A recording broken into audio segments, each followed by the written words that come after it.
Hello my dear friends, you're in the Military Summary channel, and today we will discuss the situation in Ukraine on the 5th of February of 2026. Today we have a lot of very interesting updates, so let's start. During the previous 48 hours, three important updates, three important things happened. First of all, the talks on the territory of the United Arab Emirates ended between Ukraine, Russia and the United States of America. Steve Witkoff stated that today delegations from the United States, Ukraine and Russia agreed to exchange 314 prisoners, the first such exchange in 5 months. This outcome was achieved from peace talks that have been detailed and productive. So as you can see, the representatives of the United States of America called these talks as detailed and productive. So nothing special. And saying the truth, it seems that the parties once again haven't managed to achieve anything. As you can see, the delegations returned back to their capitals for further consultations. The only progress during these talks was the agreement to exchange 314 prisoners, and that's it. So which means that it seems now we understand that during the previous days Zelensky either was bluffing or he changed his position after the Russians attacked the territory Ukraine with missiles. That was the biggest attack since the beginning of the special military operation, and the Russians, once again I would like to remind you, were attacking objects of energy infrastructure through the entire territory Ukraine. And as of the 5th of February, as of the end of the 5th of February of 2026, according to information we have, the Russians destroyed up to 4 power stations through the entire territory of Ukraine. So, as you can see, the talks led to nowhere. Another important update is that the new treaty agreement, the New START treaty ended. The statement of the Minister of Foreign Affairs of Russia concerning the expiration of the Russia-US New START treaty. Russia assumes that the parties to the New START treaty are no longer bound by any obligations or symmetrical declarations under the treaty, including its core provisions, and are in principle free to choose their next steps. According to information we have, the treaty expired, but we see that neither the Russians nor the Americans are making changes in their foreign policy. Furthermore, we had the report that Moscow and Washington are close to a tacit extension of New START treaty, according to Axios. This is not a legal extension, but a political agreement. The parties are prepared to continue to observe the restrictions in good faith. At the same time, discussions on the parameters of a new strategic arms treaty are planned. The talks took place in Abu Dhabi on the sidelines of consultations from Ukraine as a part of the strategic stability dialogue. I would like to remind you that yesterday we had two important conversations. The first one took place between the president of Russia, Vladimir Putin, and the leader of China, Xi Jinping. And according to information we have, two leaders discussed the relations with the United States, and the approaches of Russia and China largely coincided. Another important thing, that the Chinese leader Xi Jinping invited President Putin for an official visit in the first half of the year, and the Russian president accepted the invitation. So the first half of the year means within the next 4 months, 5 months, February, March, April, May and June. Another important thing, that right after this conversation, the President Trump made a very interesting statement on the same matter.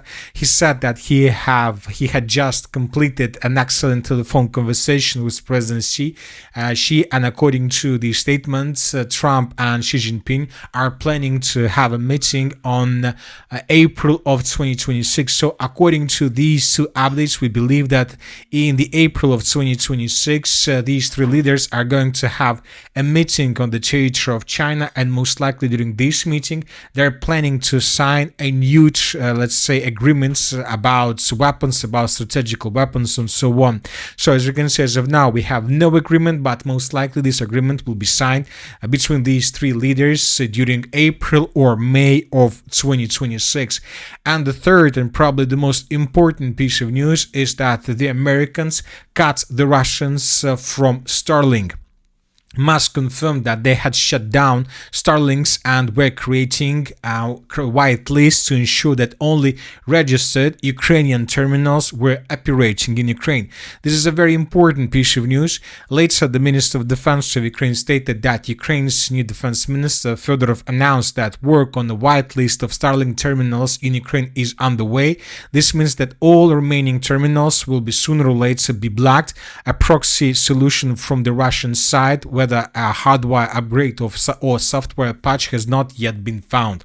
So this is a very important situation, because when talking about the situation on the ground and when talking about the previous 24 hours, probably for the first time since the beginning of the special military operation, we see that we have no changes from the ground. Very difficult to say whether this situation with complete absence of any changes on the ground are connected with the Starlink situation or due to bad weather conditions. Mass disconnects of Russian Starlink terminals have begun. Russian sources report that more than 500,000 terminals have lost connection through the Russian-controlled Ukraine, Russian-controlled territories. This is a very important situation because, for example, the Russians are not commenting the situation. We're talking about officials, but when talking about Ukrainian sources, and they stated, and they made lots of very interesting statements on this matter, and pro-Ukrainian sources share with different screenshots of different channels, of different chats through Telegram or X social network, where different Russians, maybe where these are fake updates, who knows, but they're sharing the information that the Russians complaining that the situation is critical and that the Russian commanders, the Russian military authorities, at some point, at some time, lost control over the Russian army. So I'm not saying that this is the truth, and I'm not saying that this is the exact situation, but this is exactly what the Ukrainians are saying, that the Russians, for some moment, lost complete control over their army,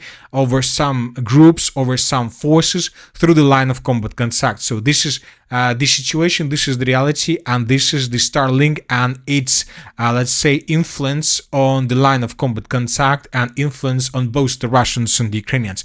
This is a very important piece of news. Very difficult to say what the Russians are going to do with this, because, once again, the Russians are not commenting the situation, but one proof, one thing, one signal, one sign.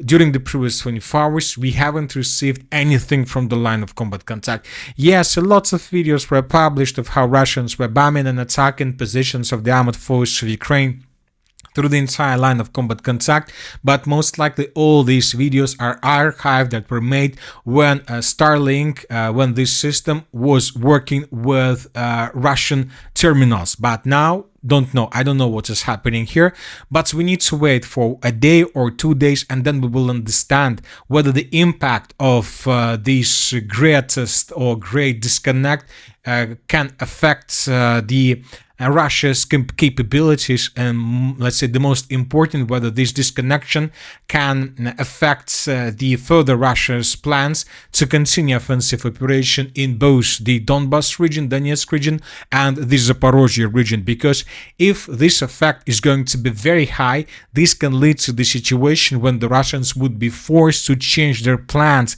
and to postpone their offensives in the area of the city of Zaporozhye and in the area of the Slaviansk-Kramatorsk for 6 or 12 months, which can change the situation completely. I'm trying to tell you that despite the fact that the Russians looks like stable and their economy is stable, we can see the situation when the front line would be freezed for a very long period of time until the Russians find a solution for communication or for other, let's say, equipment that the Russians can use for these purposes. Another important thing that I would like to point to attention, so now we can see the situation when SpaceX cuts Russia from the use of Starlink system. We will see whether this situation will affect the Russians or not. But I would like to remind you that during the protests on the territory of Iran, we had reports that somehow the Iranians managed to suppress Starlinks through Iran, and that helped the Iranians during those protests. We're talking about officials to the Iran's authorities to probably fight with the protest through the entire territory of the state.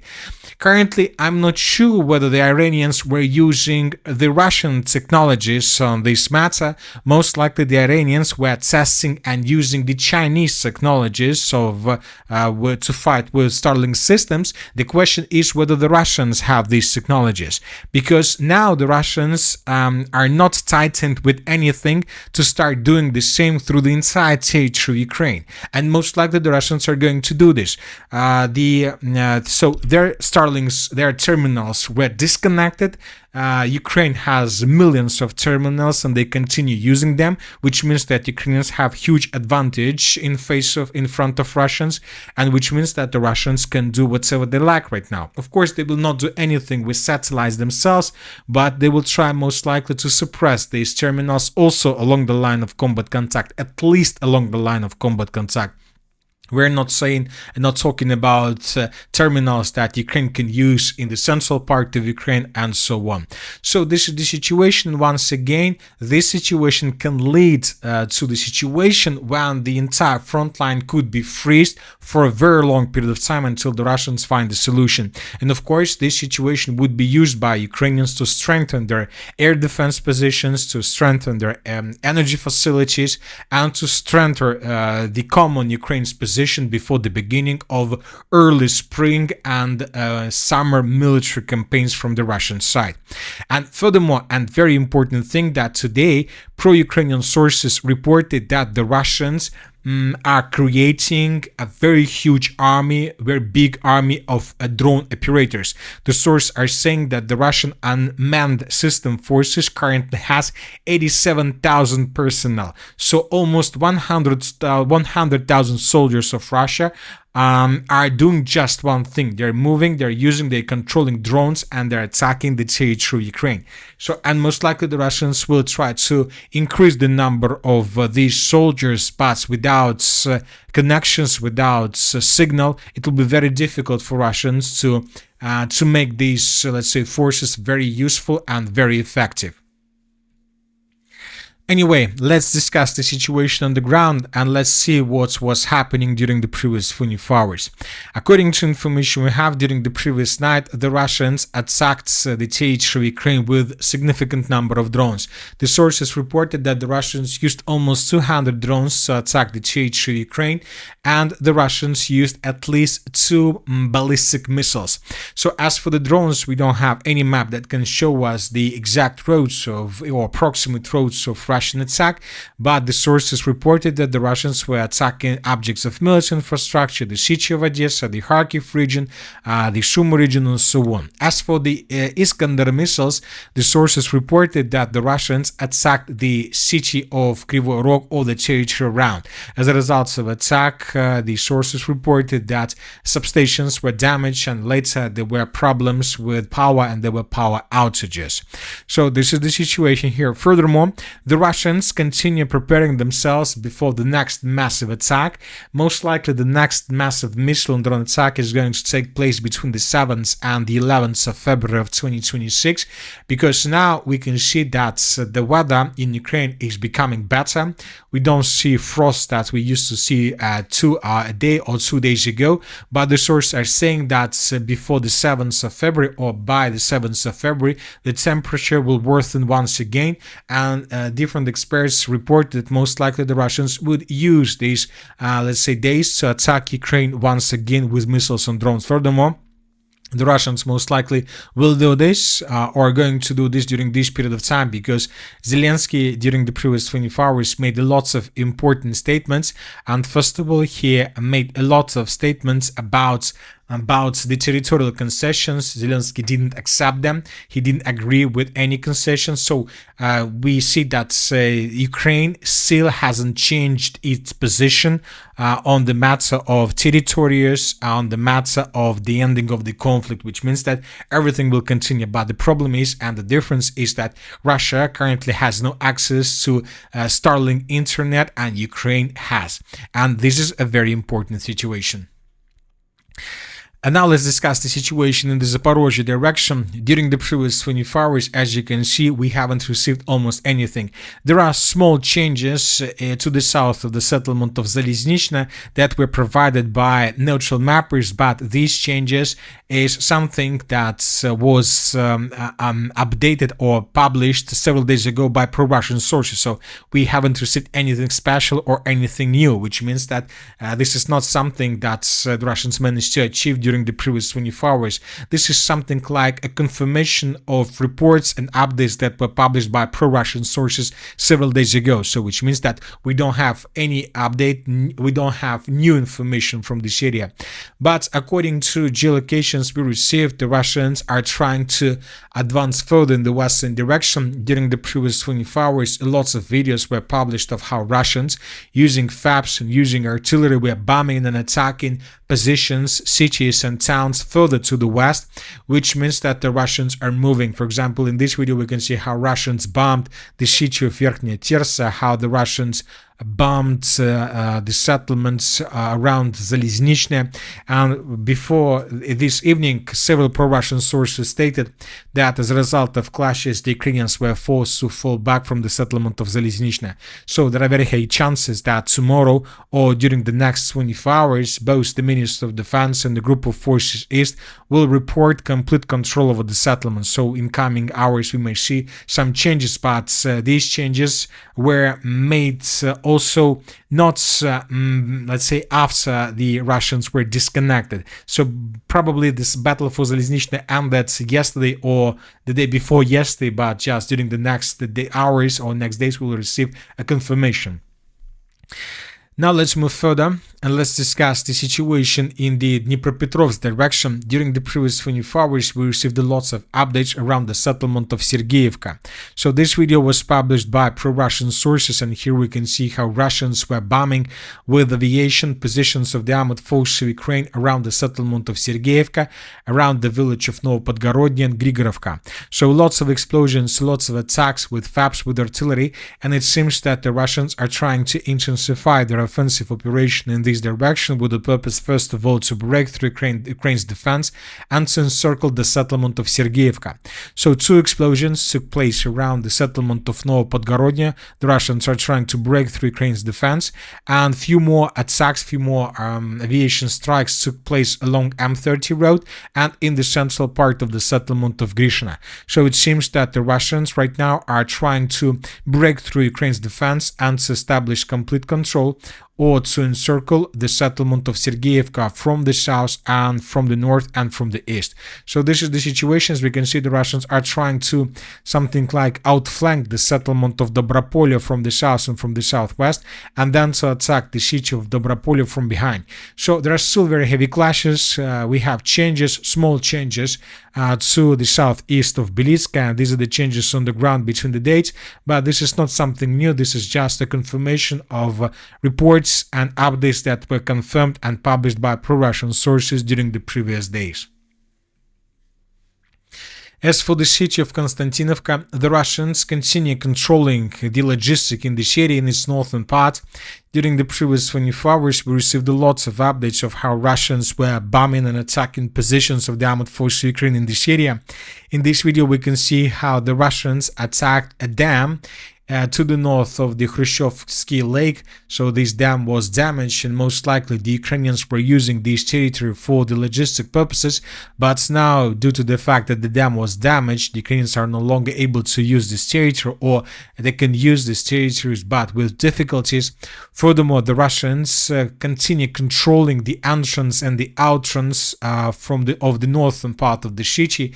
Everything that enters these territories being attacked by Russians immediately. In this video, we can see how the Russians, as a result of FPV drone attack, damaged and destroyed another vehicle that was trying to enter the northern part of the city of Konstantinovka, but was destroyed. Few more vehicles was destroyed in the southern part of the northern part of the city of Konstantinovka. Here we can see the same things. The Ukrainians were trying to bring additional forces in the southern part, but the vehicles were damaged and destroyed. So Russians established complete control over the territory with FPV FPV drones, and we understand that most likely Ukrainians have huge problems with fresh forces, with supply and support. It doesn't mean that the Ukrainians are completely exhausted.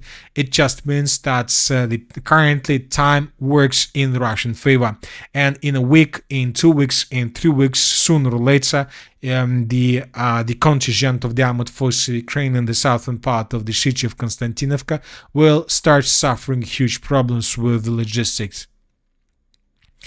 As for the Slaviansk direction, the Russians are pushing further in the western direction. During the previous 24 hours, small changes were recorded to the west of Svyatopokrovska. As for other updates, during the previous 24 hours, we received lots of videos of how Russians were bombing and attacking positions of the armed forces of Ukraine through the entire eastern Slaviansk direction, but with small changes.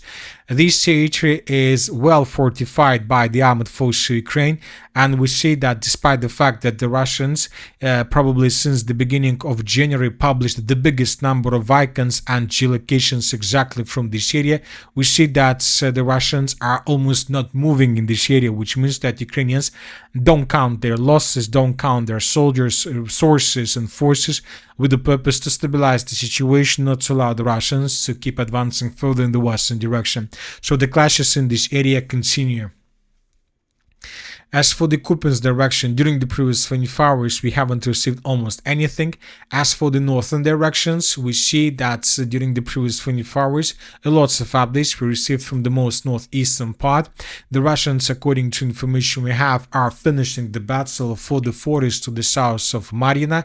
The Russians started the battle for this forest several months ago, and it seems that now the Russians are about to finish. And when the Russians finish the battle for this territory, they will move further in the eastern direction, and they will start battle for the next huge forest along the river of Volcha. So we're talking about this territory. As for the most northeastern part, during the previous 24 hours, the Ukrainians were trying to bring additional forces and artillery in the northeastern direction with the purpose to attack Russians that are trying to answer the most northeastern part. And we start receiving, as you can see, lots of updates with FPV drones, which means that the clashes in this area are intensifying. As for the Sumy direction, during the previous 24 hours, we haven't received anything special. The most important thing is the area of geolocations and videos that were published, and all of them are coming from the southern part of the city, as you can see, the city of Sumy. The Russians control the area. The Russians are trying to attack the armed forces of Ukraine. It seems that the Russians have certain forces in this area that are tasked to advance further in the western direction with the purpose to force the Ukrainians to bring additional forces in the area of the city of Sumy from any other direction. So it's just the attempt from the Russian side to distract the Ukraine's attention probably from the main, let's say, area of attack. And that's it for today. Military Summary channel reminds you we condemn any violence in the world. Thank you for your watching. Subscribe to my channel, put your likes, join my Patreon, and have a good day. Bye bye.